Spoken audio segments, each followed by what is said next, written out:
বেঁচে থাকো বাবা, বেঁচে থাকো। আমি বাবা ফোনের পিসিমা। अच्छा जी, আপনি ফুফি জি আছেন? হ্যাঁ, তো তোমার নামটা কি বাবা? আমার নাম প্রতাপ কুমার চ্যাটার্জি আছে। আমাকে তো সবাই বলে আমি বাঙালি না আছি। তা কি করি বলেন? 70-80 সাল হয়ে গেল রাজস্থানে আমার নানাজি সেটেল করেছিল। আচ্ছা, শাশুড়িটা কোথায় আছে?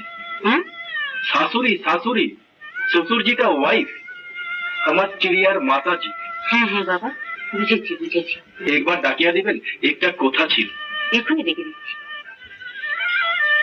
আমাকে ওসব বিরক্ত করো না, যাও। হলো যা, জামাই যাচ্ছে। আচ্ছা দাদা, দেখে শুনে কি জামাই করলে? কেন কেন? সব জামাই যেমন দুটো চোখ, দুটো কান, দুটো হাত, দুটো পা থাকে, সেটা তুমি সব দূরে দূরে করে আছে। কিন্তু এই যে কি রকম! আরে কুষ্টি কুষ্টি কুষ্টির প্রকার কথা যাবে না, যাও। চলো চলো চলো।